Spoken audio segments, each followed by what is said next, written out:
A city gathers for the new year. Drums thump, incense hangs heavy. And somewhere behind temple doors, the fate of the universe is about to be decided again. In Babylon's greatest epic, creation doesn't begin with light or harmony. It begins with a sea goddess hunted down, trapped, and split apart like a battlefield prize. This is the Enuma Elish, where Marduk, Babylon's rising god, doesn't just defeat chaos. He builds order out of it, on purpose. The stakes aren't only cosmic. If this story holds, the world stays stable, the city stays protected, and the crown stays legitimate. If it doesn't, the old chaos is still there, under the floorboards of reality, ready to surge back in. We'll break down how Tiamat raises an army of monsters, how Marduk fights like a strategist, using winds as weapons, and why the famous 50 names aren't poetry, but a hostile takeover written into divine law. By the end, you'll see why this myth wasn't just read in a temple, it was performed as a ritual that put royal power on trial. Welcome back to Armchair Archaeology, where myths aren't bedtime stories, they're blueprints for power, written in blood, breath, and bureaucracy.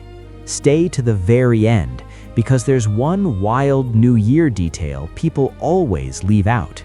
What happened to Babylon's king in public, right after Marduk slew the sea? The Enuma Elish doesn't feel like a campfire tale that wandered its way into writing. It feels engineered, pressed into clay tablets, copied by trained hands, and treated like something you perform when the world needs reinforcing. Even its opening line, "When on high," sounds less like once upon a time and more like the start of a formal proclamation. Beneath the dragons and thunder, the epic is doing a very specific job, explaining why Marduk deserves to be in charge and why Babylon, his city, should sit at the center of everything. That's not a neutral claim in Mesopotamia. Cities competed the way modern nations do, with patron gods as their banners. Some had ancient prestige, older temples, deeper roots, longer memories. Babylon's rise had to be justified not only with walls and armies, but with a story big enough to make power feel inevitable. So the Enuma Elish doesn't merely describe creation, it stages a transfer of authority, rewriting the divine hierarchy like a cosmic charter. What's striking is how it makes its case. The gods don't simply bow because Marduk looks impressive. They gather in assembly, they debate, they bargain. They offer him kingship in exchange for security, like leaders in a crisis handing emergency powers to the one figure who promises survival. There's even a moment that plays like a courtroom demonstration. Marduk is challenged to prove his command, and with a spoken order, he makes an object vanish, then restores it, turning raw divine force into something that looks like legitimate authority, witnessed and verified. That's why this text mattered beyond belief. Reciting it wasn't passive entertainment, it trained people to link stability with unity under a single sanctioned name. Order is portrayed as something you maintain through consensus, titles, rituals, and public affirmation, not something that simply exists. And chaos isn't a retired enemy buried in the past. In the Enuma Elish, it's the stress on the system, waiting for the moment the community stops agreeing on who rules heaven. Stories like this weren't meant to be admired, they were meant to stabilize power. This channel keeps pulling at those threads. Subscribe if you want to stay inside that conversation. Before there are mountains, before there are cities, before there's even a sky to hang stars from, the Enuma Elish opens on something unsettlingly simple: water. Not rivers you can drink from, endless, boundaryless water. Two vast forces mingle in the dark: Apsu, the sweet, fresh deep, and Tiamat, the salt sea. And in this beginning, they aren't scenery, they're alive. The universe starts as a breathing ocean, quiet enough to feel eternal. Then the younger gods arrive, born out of that mingling, and suddenly the stillness can't hold. They move, they shout, they churn the waters like children tearing through a sleeping house.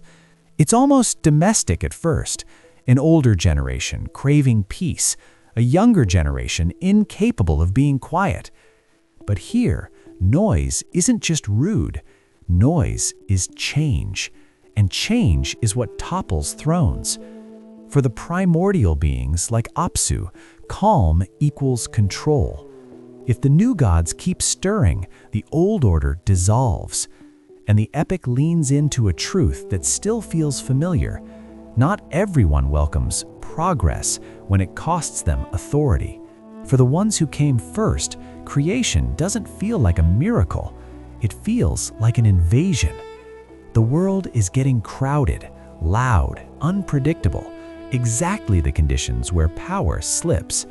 And the sea is the perfect symbol for that fear. You can't negotiate with water. You can't draw a border the tide will respect. Water leaks, floods, erases, then returns like nothing happened. The first gods aren't building a universe out of nothing. They're trying to carve boundaries into something that refuses boundaries. Chaos here isn't the opposite of order. It's what order has to be built against every single day. That's why the primordial waters in this story don't feel peaceful. The gods are being born into a world that's already unstable, because the oldest forces in existence don't want the future. They want the quiet back. And with that, the opening of creation starts to sound less like a beginning and more like the first warning siren of a war. Apsu doesn't storm in with lightning or monsters. He does something colder. He decides the younger gods have to go. Their noise, those ripples of movement and joy, has become intolerable. And in the logic of this epic, intolerable quickly turns to illegal. He calls a meeting with his advisor, Mumu, a kind of whispering strategist. And the solution isn't negotiation, it's extermination. Quiet will be restored the old way, by removing whoever makes the noise. Tiamat hesitates. She isn't eager to slaughter her own offspring. She argues, she stalls, she tries to hold the household together. For a moment, the myth lets you imagine the primordial sea choosing mercy over control, but Apsu has already crossed the line from annoyance to paranoia. The plan is set. That's when Ea steps in, one of the younger gods, clever and dangerous in a way that isn't about muscle. He learns what Apsu intends, and the story doesn't offer a heroic duel. It offers a preemptive strike. Ea uses enchantment, words and spells that seep into the world like dye and water, until Apsu is overcome by sleep. Then Ea kills him. The first victory in this universe isn't a glorious battlefield triumph, it's a removal. A coup carried out with ritual precision. Power changes hands, not because the old ruler falls in fair combat, but because the new ruler moves first, an old pattern that still shows up whenever security becomes the justification for taking control. Then Ea does something that makes the act heavier. He takes Apsu's domain, his watery deep, and builds on it. He establishes his home right there, like a conqueror planting a palace on the ruins of a rival's capital. And in that claimed space, a new generation will be born, including the figure the epic is quietly preparing you to accept as the only answer to what comes next. This is how the Enuma Elish teaches its audience to understand authority, not as a gentle inheritance, but as something seized, occupied, and made permanent. The water is still there, restless, ancient, but now it has an owner, at least for the moment. Objects mattered in worlds like this, weighty, repeatable things that lived on desks where myths were copied and authority was argued into existence. That's the spirit behind the Ancient Secrets mug, linked in the pinned comment. Tiamat doesn't become the great enemy of the story because she likes evil. She becomes the enemy because the world around her stops recognizing her grief as legitimate. Apsu is dead, silenced by the younger gods he tried to silence first. And the epic lingers in that raw aftermath where family and politics blur. Tiamat is ancient, vast, maternal, and suddenly humiliated. Something primordial has been wounded, and everyone expects the sea to simply swallow it. For a moment, she resists war. That hesitation matters, not as a moral lesson, but because it shows she isn't a cartoon villain waiting for her cue. She has to be pushed. And the pressure comes from voices around her that frame revenge as duty, not emotion. Into that pressure steps Kingu, more than a consort, a solution. Tiamat elevates him not just as a partner, but as a commander with recognized authority. Then the myth changes temperature. The sea doesn't only rage, it organizes. Tiamat starts issuing commands, assembling forces, forging weapons. She raises an army the way an empire does, deliberately, hierarchically, with purpose. Chaos suddenly has structure, and that's what makes it frightening. A storm is bad. A storm with a chain of command is worse. The pivot point is the Tablet of Destinies, basically a cosmic warrant, the thing that says who has the right to set the rules. Tiamat gives it to Kingu, handing him the authority to command destiny itself. In one gesture, she turns retaliation into legitimacy. Her side becomes the lawful order, and the younger gods become the usurpers. It functions like propaganda built into the plot. Whoever holds the destinies can claim the universe is on their side. By the time the younger gods hear what's happening, it isn't Tiamat is angry, it's Tiamat has a government. Grief has been converted into a war machine. And now the conflict isn't just about survival, it's about who gets to define what order even means when the oldest force in existence decides it's done being managed. This is the moment the myth stops being about grief and becomes about legitimacy. Once Tiamat chooses war, the epic stops feeling like a family feud and starts reading like a mobilization order. She doesn't unleash one mindless wave of destruction. She builds a force, assembled, armed, and meant to break morale before the first blow lands. The text lingers on the roster like a battlefield report lingers on enemy units. Serpents bristling with venom, dragon things that don't just kill, you feel like they'd erase you, swallow you, leave nothing recognizable behind. Creatures stitched from the worst parts of the natural world, claws that grab, jaws that crush, bodies that suggest storm, flood, drought, and plague all at once. They aren't random monsters, they're fears given anatomy. And the imagery isn't accidental. Mesopotamian listeners knew what coalition warfare looked like. Different powers gathered under one banner, each bringing its specialty, each adding a new reason to panic. The Enuma Elish turns that political reality into something you can picture with your eyes closed. It's myth doing what modern war messaging does at its best, making the threat feel enormous, coordinated, and inevitable. Then the roster becomes a formation. These aren't beasts that simply surge forward like a tide. They stand guard, they hold lines, they form a defensive ring around their queen.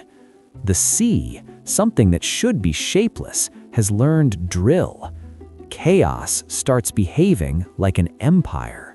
At the center of that structure is Kingu, elevated not just as a mate, but as a commander with credentials. With the tablet of destinies placed in his hands, the monsters stop being creatures and start being troops under a lawful claim. Tiamat's side isn't presented as mere fury, it's an alternative order, complete with authority, ranks, and the right to declare what the rules of reality are.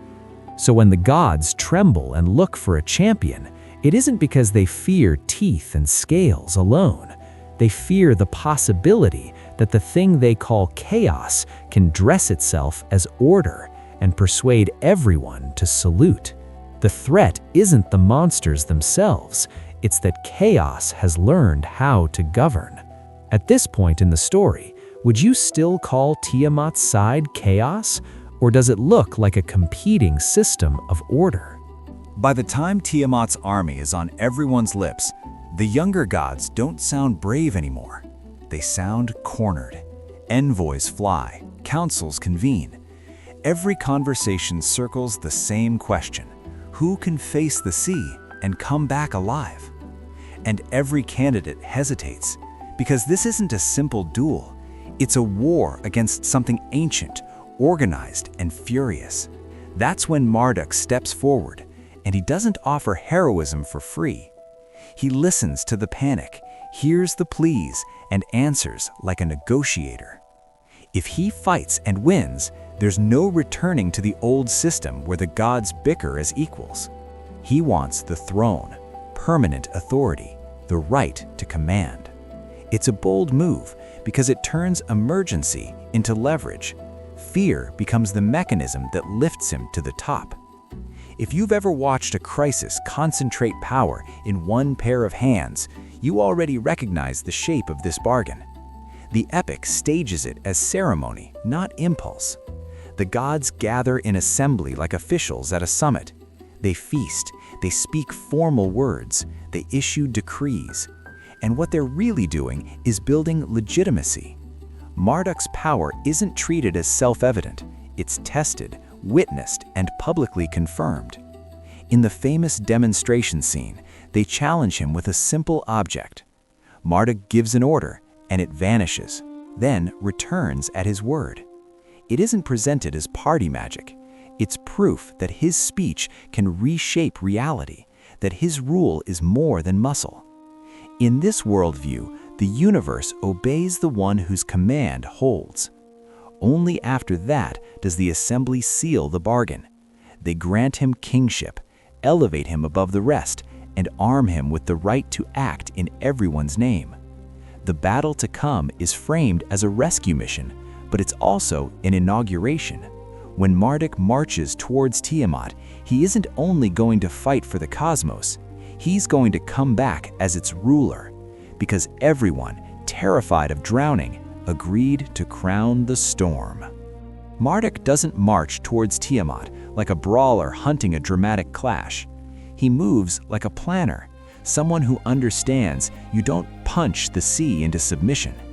The epic lingers over his kit, bow, mace, lightning, not as decoration, but as a signal. This fight will be engineered. Tiamat isn't a rival you can lock into a duel. She's the ocean made divine. Surge, undertow, flood. Strike water, and it simply changes shape, then returns. So Marduk brings the one force that can harass the sea without ever laying hands on it: wind. In the Enuma Elish, wind isn't weather, it's deployment. Marduk gathers the winds like units on a map, directing pressure and movement as if the battlefield itself is his weapon. Air becomes something you can aim. The invisible becomes tactical. When they meet, the scene doesn't play like a wrestling match between titans. It plays like a trap snapping shut. Marduk drives the winds into Tiamat, forcing her mouth open, packing her with storm until the sea is overfilled, pushed past the point where it can remain endless and untouchable. The great deep, the oldest power in the story, is made vulnerable by something as ordinary as breath turned merciless by command. Only then does the decisive strike land. The blow feels almost clinical, not to drain it of drama, but to underline the sequence. contain first, then conquer. Marduk's victory isn't framed as stronger wins. It's framed as limits winning, proof that even the formless can be bounded, even the raging can be managed. And that's the kind of king Babylon is advertising in divine form. Not raw violence, but controlled force. A storm that obeys. Power that doesn't just survive chaos, but rewrites the conditions chaos depends on. With Tiamat held fast by wind and pressure, creation stops being a gentle beginning and starts looking like the next phase of a campaign. With Tiamat defeated, the epic doesn't pause for mourning. It pivots straight to construction, like a battlefield turning into a worksite before the dust has even settled. Marduk stands over the sea goddess and treats her not as an enemy to be buried, but as raw material to be repurposed. Creation, in this worldview, isn't a gentle sunrise. It's what happens after conquest, when the winner gets to decide what the defeated will become. He splits her body like a fish or a shell, an image that's deliberately physical, almost mundane in its brutality. One half is lifted and stretched into the sky, fixed in place like a great roof. The other half becomes the foundations below. And the epic fixates on a telling detail. Marduk sets guards and bars to keep Tiamat's waters from escaping. Even dead, the sea is treated as pressure, something that will break containment if you don't secure it. Then he starts assigning roles the way a king assigns offices. He lays out stations for the great gods, marks boundaries, establishes pathways. The heavens become organized space, measurable, mapped, governed. Lights appear not as decoration, but as tools. The moon to regulate time, the sun to define days, the sky arranged into a working calendar. What used to be endless dark water becomes a system with schedules, creation as administration. And every feature of that system carries the memory of the fight. The sky isn't an abstract above, it's a captured sea held up and held back. The world below isn't a natural ground, it's the other half of the same defeated power pinned into shape. In other words, order isn't portrayed as a gift, it's a build, and it needs maintenance. So when the Enuma Elish says order triumphs over chaos, it means it in the most concrete way possible. Order is a structure, bolted, guarded, maintained, made from the very thing that once threatened to drown everything. What comes next is the real point of the story. After the battle and the building, you might expect the epic to end on a victory cheer. Instead, it slows down and does something that sounds almost administrative. It starts listing names, 50 of them, one after another, like titles read aloud in a royal court. And that's the point, because the Enuma Elish doesn't just want Marduk to win, it wants Marduk's victory to become permanent. In Mesopotamia, a name isn't only a label. A name carries function, authority, responsibility, sometimes even the right to act. So when the gods proclaim Marduk's 50 names, they aren't writing poetry for its own sake. They're handing him portfolios: judge, protector, stormbringer, provider, job titles that add up to total jurisdiction. By the end, there's no corner of the cosmos where he doesn't have standing. You can feel the political logic under the theology. Earlier gods had long histories, cities and priesthoods attached to them, traditions that didn't easily step aside. The names sequence solves that problem without openly insulting anyone. Instead of saying, "Your god is gone," the epic says, "Your god's strengths now live inside Marduk."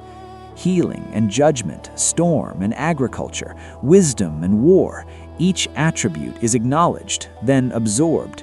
It's less a demolition than a merger. And it isn't only for Marduk's ego, it binds the other gods into agreement. Speaking these names becomes a public act of consent, repeating the terms of the new world order until the hierarchy feels like common sense. If you've ever watched a rebrand turn into reality because everyone keeps using the new name, you know the trick. This is where the Enuma Elish becomes unmistakably Babylonian. The universe it imagines doesn't run on a loose federation of equals. It runs on centralized rule, a single throne, a single authority whose reach is everywhere because his identity is made from everyone else's authority. By the time the last name is spoken, the battle is no longer the main event. The real victory is that the divine world has been reorganized so completely that resisting Marduk would mean resisting the very roles the other gods once claimed as their own. The Enuma Elish didn't live only on tablets, it lived in public life, especially when Babylon needed its order to feel unquestionable. That's why this epic hits hardest when you picture where it was heard during Akitu, the New Year festival, when the city reset the calendar and symbolically reset the universe. Babylon's rule, like any rule, wasn't just about armies. It was about meaning. Kings had to look chosen, protected, sanctioned. In periods when Babylon fought to reclaim status and sacred prestige, Marduk's supremacy wasn't an abstract belief system. It was a political engine. Under rulers such as Nebuchadnezzar I, a king who leaned hard into Marduk's authority as Babylon reasserted itself, the message was aimed outward as much as upward. Our God defeats chaos, therefore, our city stands at the center of legitimate order. Akitu made that claim visible. Imagine the city in motion, processions, temple gates, priests moving with practiced urgency while the new year hangs in the balance. In that setting, the story of Marduk facing Tiamat wasn't read like literature, it was recited like a reset button. If Marduk once brought order out of the sea, he could do it again, this year, for this city, for this crown. Myth became maintenance, much like how modern states use ceremony, speeches, and symbols to reassure people that the system still holds. And the Enuma Elish didn't stay locked in Babylon's walls. Its themes travel. Across the Near East, creation stories keep circling the same tension: watery deep, divine command, boundaries forced into place, chaos restrained so life can flourish. That's why readers notice echoes in later traditions, including Genesis, not as a one-to-one copy, but part of a shared cultural conversation about what it means to tame the deep and make a world habitable. Step back far enough, and the epic looks less like a distant legend and more like a toolkit.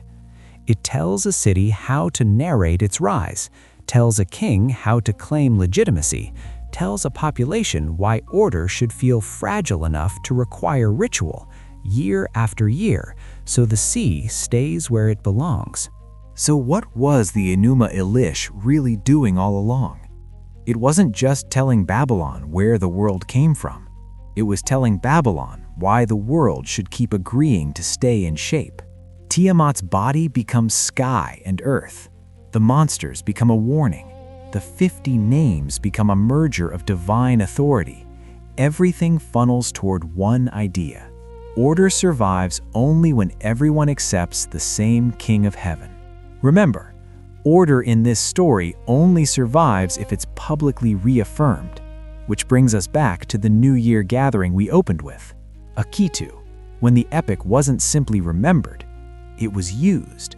In Babylon's most important temple, the king didn't stand tall like a conquering hero.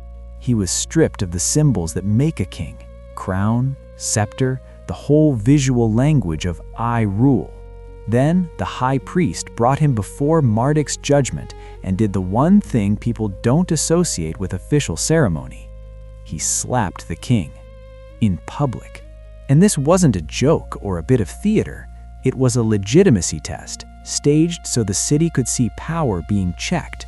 The ritual demanded a visible reaction, humility, even tears. If the king wept, It was taken as a sign that Marduk still approved, that Babylon's order would hold for another year. If he didn't, if the signs didn't appear, the fear was that the leash had slipped, that chaos was moving again.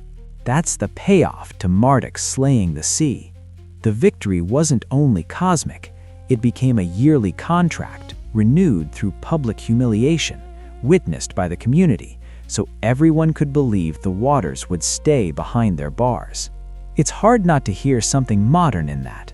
The way states, institutions, even companies stage rituals, parades, inaugurations, accountability moments to reassure people the system still has a center. If this changed how you see creation myths, tell me in the comments, which detail hit you hardest? The monster army? The weaponized winds? The 50-name takeover? Or the Akitu slap? Like, share, and subscribe to Armchair Archaeology for more Past with a Pulse, and tap the bell so you don't miss the next dig. Click the next video on screen or dive into the Ancient Middle East playlist linked below. Until next time, keep questioning, stay curious, and remember, tomorrow has always been ancient. Their gods were crowned in story, their kings were tested in ritual, and the sea is still waiting, everywhere we pretend order is permanent.